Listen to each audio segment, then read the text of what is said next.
Hola, comenzamos un programa más de educación. Y en el programa de hoy abordaremos una problemática social que impacta directamente el proceso educativo, los problemas de conducta. ¿Qué puede ser considerado un problema de conducta? ¿Será que la desobediencia, las rabietas y la falta de respeto hacia los padres y profesores se han vuelto más comunes en los últimos años? Responderemos estas y otras preguntas en el programa que comienza ahora.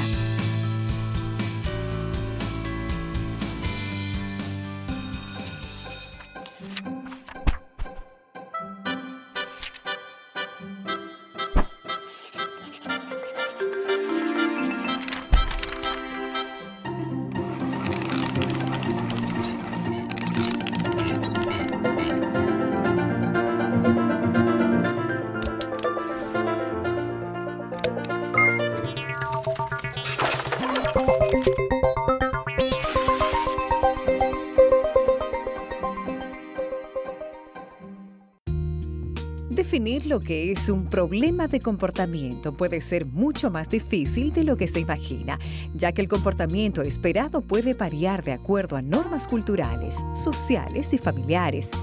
Lo que para una familia puede ser considerado un comportamiento esperado, no necesariamente es lo esperado para otra. ¿Podría entonces considerarse que se trata de límites un tanto imprecisos? ¿O existe de hecho una definición para ellos?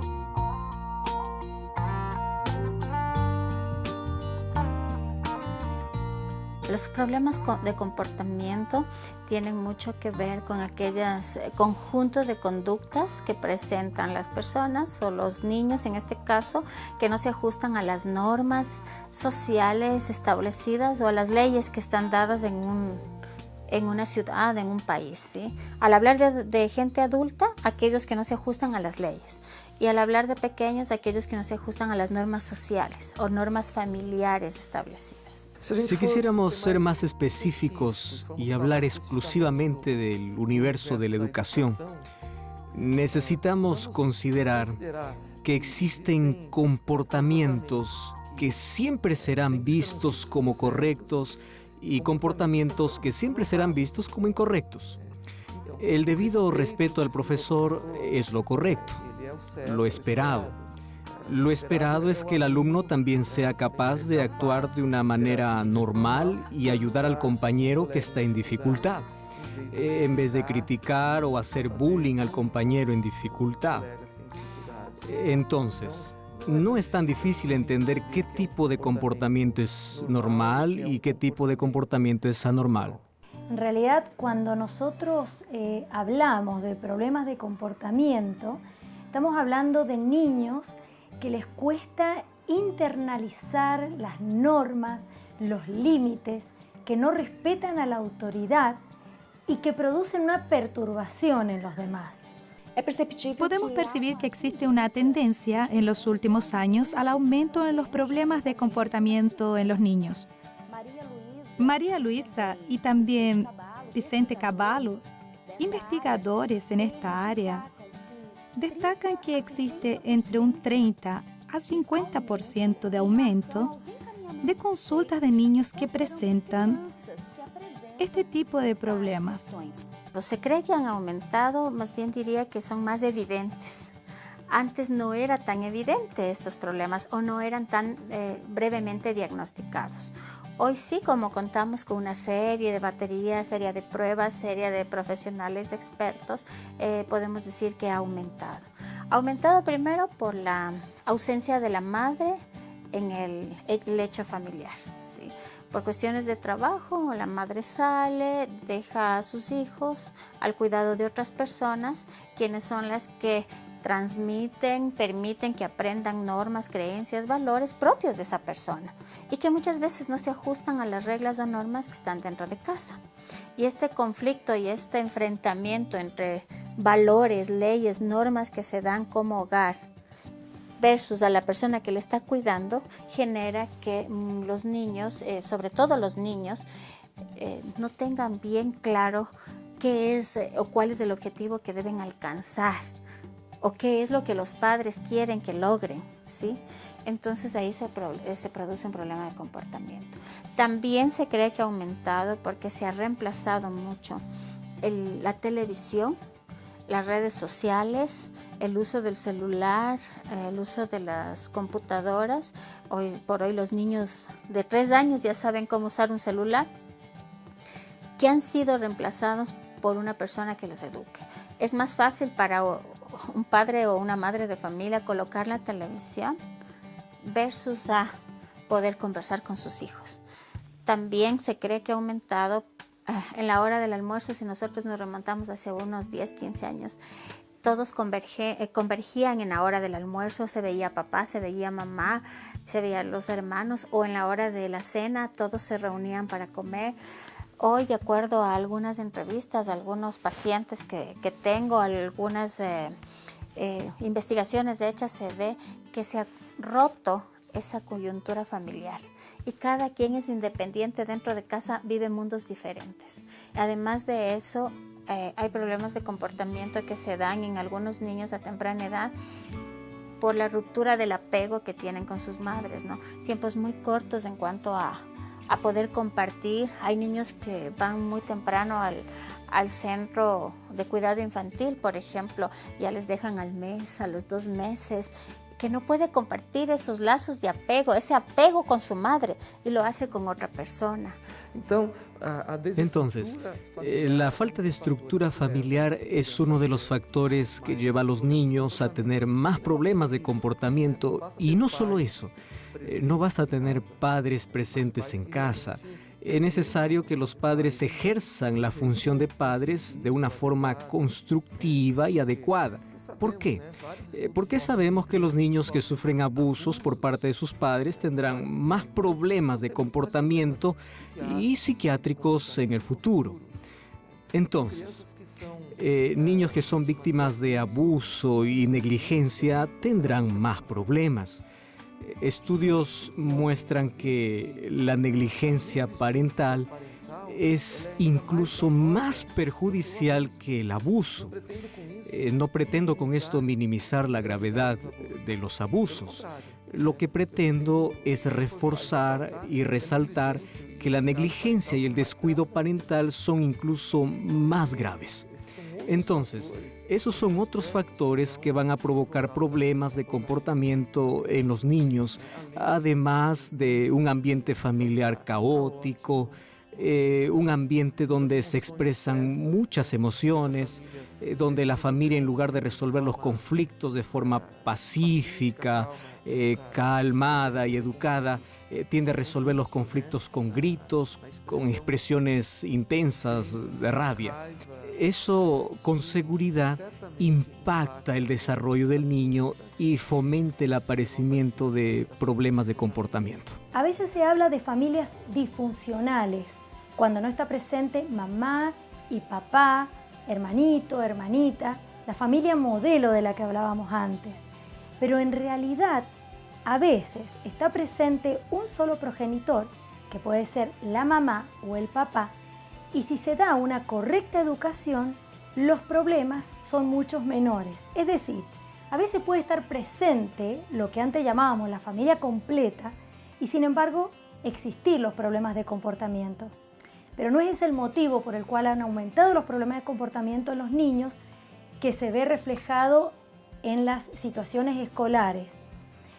A veces los padres, ambos presentes en el hogar, pero salen a trabajar fuera del hogar por esta necesidad económica y pasan poco tiempo con los niños cuando vuelven al hogar y sienten un sentimiento de culpabilidad. Este sentimiento de culpabilidad fomenta en ellos que no les coloquen límites a los chicos. Les cuesta colocarles límites.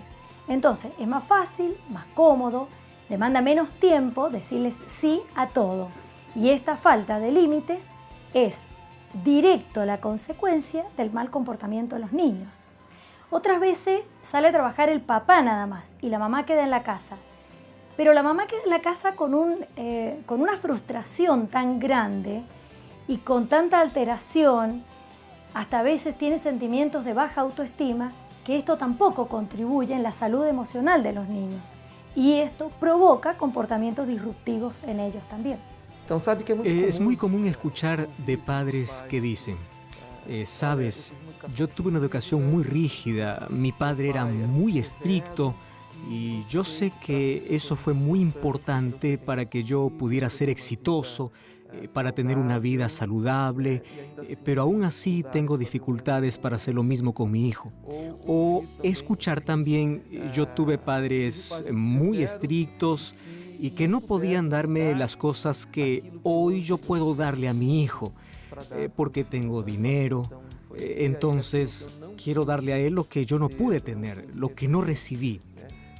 Yo creo que es interesante poder decirle a ese padre que aquello que él podría darle a su hijo es mucho más valioso que regalos o dinero. Son los valores que puede enseñarle a su hijo. Si los tuvo, necesita transmitirlos. Si él no los tuvo, si no recibió valores de su padre, necesita pensar, voy a darle a mi hijo aquello que yo no tuve, valores. Los padres en general han tenido bastante dificultad en entender que su papel en casa presupone el ejercicio de la autoridad. Ellos pueden evitar ser autoritarios. Bien, pero evitar ser autoritario no es ceder la autoridad, porque el papel que ellos tienen en casa es un papel único y muchas veces los padres han criado a los hijos como si fueran los dueños de la casa, un pequeño rey en aquel reinado. Es el hijo quien decide cómo las cosas serán, quien decide las reglas de la casa. Los niños necesitan entender cuál es su lugar dentro de la familia y entender cuál es el lugar del padre y de la madre. Cuando este orden es invertido, los problemas pueden ser graves en el futuro. Ellos pueden estar criando sin saber a un chico que tendrá un trastorno de oposición, un trastorno desafiador o incluso un trastorno de conducta antisocial. Ellos pueden estar criando un futuro psicópata, un chico que no respeta la autoridad del padre. La madre no respetará la autoridad de nadie más, ni del profesor, ni de la autoridad de un estado, nada. Porque si nosotros no les enseñamos y ponemos reglas, ellos no van a entender lo que es disciplina y no serán más reglables ni disciplinables. La peor cosa que puede ocurrir con un niño es que no sea más disciplinable. Eso es terrible. La gran tendencia hoy de los padres al educar a sus hijos es actuar con negligencia, con descuido, con una gran indulgencia, una liberalidad muy grande y a cada tanto picos de exasperación. Es lo más frecuente. Entonces, los padres hoy tienen la costumbre de dejar a los hijos en el tablet, en el computador o jugando videojuegos, porque primero es lo que el hijo desea y el padre no consigue decir no. Es más fácil porque así el padre puede hacer más cosas, da menos trabajo. Entonces, negligencia, descuido, indulgencia y a cada tanto picos de exasperación. Si existe una receta para que salga mal, es esa receta.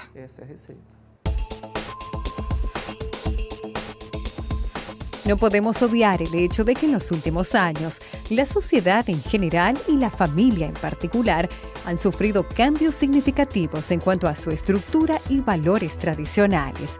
Ello ha supuesto también el consecuente impacto en la conducta de la población infantil y juvenil. Pero ¿puede la escuela ayudar a revertir esta situación? Para responder a esta pregunta, viajaremos hasta Cusco, en Perú, para conocer un innovador proyecto que busca mejorar el comportamiento de niños y jóvenes.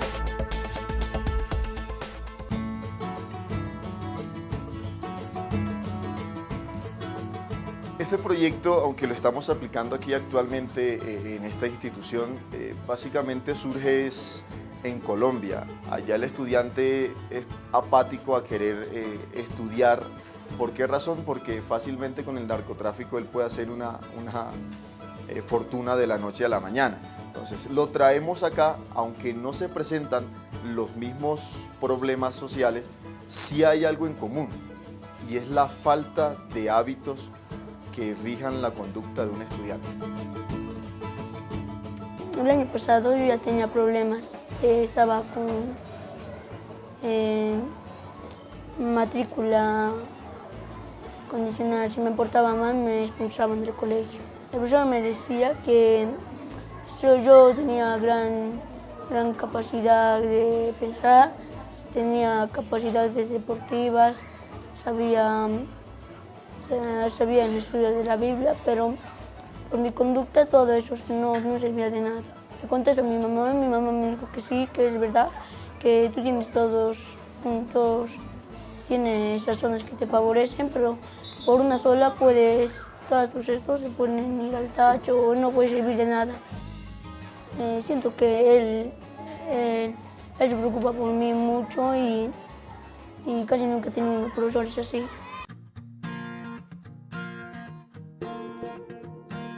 Generalmente se toma la disciplina como si fuera una palabra relacionada directamente con el castigo.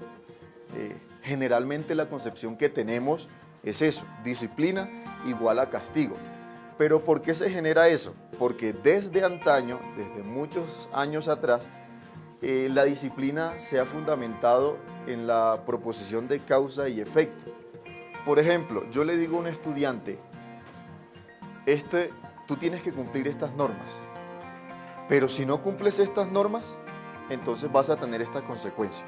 Es lo que conocemos como causa y efecto.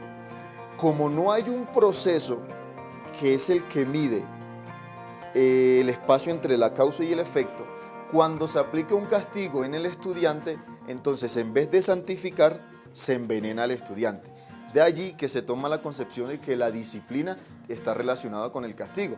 Hay un aspecto fundamental en nuestra filosofía y es que nunca, absolutamente nunca, se puede establecer un castigo sin antes concientizar a la persona que quebrantó una norma de que merece el castigo. Ahora, cuando una persona es consciente de haber quebrantado una norma y reconoce, no necesariamente se tiene que aplicar el castigo. Esa es la diferencia entre la disciplina convencional y la disciplina redentora. Es algo similar a lo que ocurre cuando un niño, un bebé, toma una moneda que la madre deja por allí, la lleva a la boca y la mamá llega, le toma la manito y le pega y le dice, eso es malo. Si el niño fuera consciente y pudiera hablar, el niño diría, ¿y por qué es malo? Cuando asignamos un castigo en un estudiante, él puede pensar, ¿y por qué me van a castigar? Si es que yo no le veo nada de malo de eso. Ahora, el profesor ve algo incorrecto, pero el estudiante no ve algo incorrecto porque en su casa no aprendió a ver eso como incorrecto. La actitud de los estudiantes ha cambiado.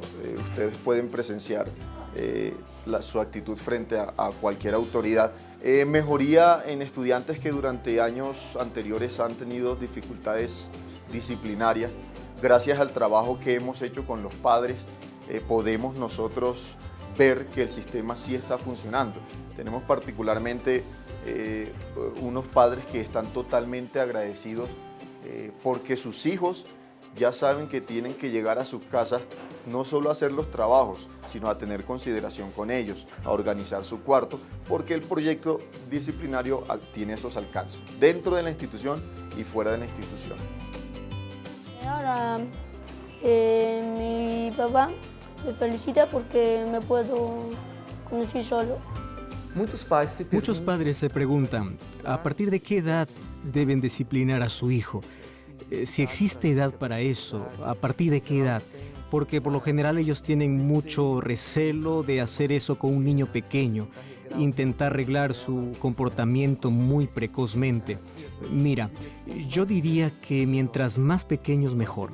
Si tu hijo es disciplinado desde muy pequeño, necesitarás disciplinarlo menos más adelante. Pero es importante tener discernimiento para separar aquello que es desobediencia de aquello que no es. Es importante tener en cuenta las habilidades específicas que se relacionan con la edad en que se encuentra el niño. No todo lo que un niño hace mal es desobediencia. Él puede simplemente no tener noción de lo que está haciendo mal. Yo siempre digo que desobediencia es cuando un hijo desobedece a una orden expresa del padre o de la madre, y no cuando él no alcanzó la expectativa del padre o de la madre, no cuando no hizo lo esperado. Además, es importante tener en cuenta las diferencias individuales. Entonces, puedes tener 2 hijos y ellos pueden ser muy diferentes en su forma de ser. Obviamente hay que lidiar con ellos de manera diferente, pero cuando claramente hubo una desobediencia, esa desobediencia no puede pasar inadvertida. Tiene que haber una consecuencia. Tenemos que enseñar qué es lo correcto y lo incorrecto. Recordar, y muchas veces tiene que haber una punición proporcional. Si nosotros pretendemos tener hijos que sean exitosos en lo que hacen, es fundamental que ellos sean disciplinados. Solo la disciplina puede extraer lo mejor de nosotros. Solo la disciplina me permite alcanzar todo mi potencial. No sirve de nada que yo sea muy inteligente o muy talentoso, tener un don espectacular y no tener disciplina necesaria para ejercitar, entrenar, practicar y perfeccionar ese don. No sirve de nada.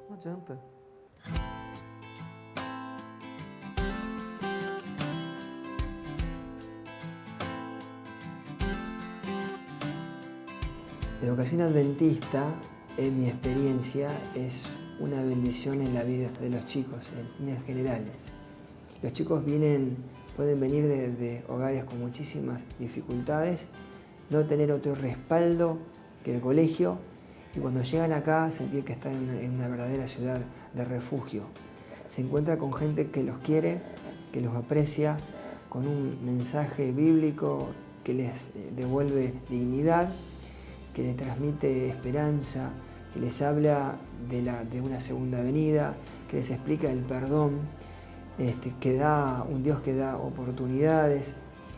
Y eso son incentivos muy poderosos para que los chicos quieran cambiar si vean con un estilo de vida complicado. Llegan acá y no quieren irse, salvo que lamentablemente cierran el corazón a todas estas invitaciones. Pero la educación adventista transmite esto, transmite esperanza, los conecta con Jesucristo, y eso es un poderoso incentivo para cambiar. Muchos de los profesores que trabajamos en el colegio tenemos nuestro pasado y damos testimonio de esto mismo. Es decir, le contamos esto mismo, cómo el Evangelio nos dio las oportunidades, y entonces finalmente uno les ofrece esa oportunidad de cambio a ellos también. Así que definitivamente creo que es una gran oportunidad y una bendición para ellos. Muchas escuelas y filosofías educativas hablan acerca de los valores. Nosotros también, en la educación adventista. Sin embargo, contamos con un extra que lo hace todo. Y es que la educación adventista muestra al maestro de los maestros, a Jesús, que es el único capaz de transformar corazones. Y cuando hablo de transformar corazones, estoy hablando de transformar mentes. Y en esa transformación de las mentes también está la capacidad para cambiar conductas. Es decir, la educación adventista es absolutamente completa e integral, porque no va a ver al niño solamente desde el punto de vista mental, sino mental, espiritual, físico. Es una educación absolutamente completa e integral.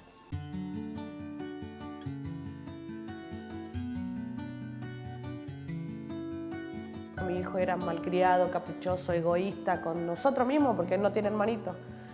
Con su mamá y con su papá era muy egoísta.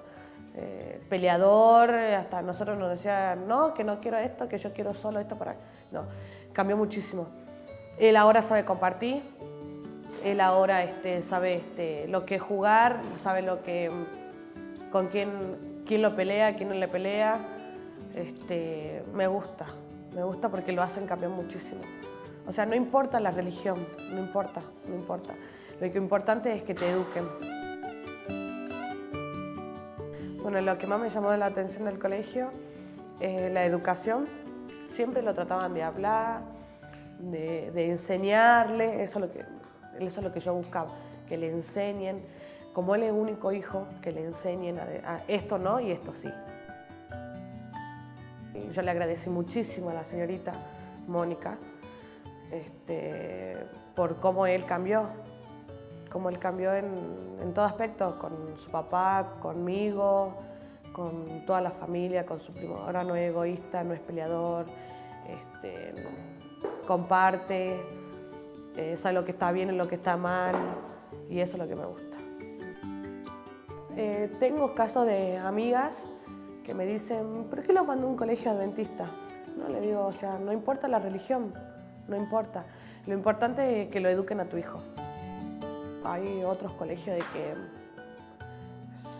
son, o sea, no le importa, digamos, o sea, son malos, van a seguir siendo malos, a cambio acá le cambian. Lo cambian la forma de ser, la forma de actuar, la forma de pensar. Que mira, este es mamá, papá, hay que hacerle caso a mamá, papá y a la escuela. Bueno, Agustín tiene 5 años. Lo que se ve en la calle, a mí no me gustaría que mi hijo vaya y amplíe eso para él, para su vida. Entonces yo el día de mañana quiero que mi hijo me diga gracias.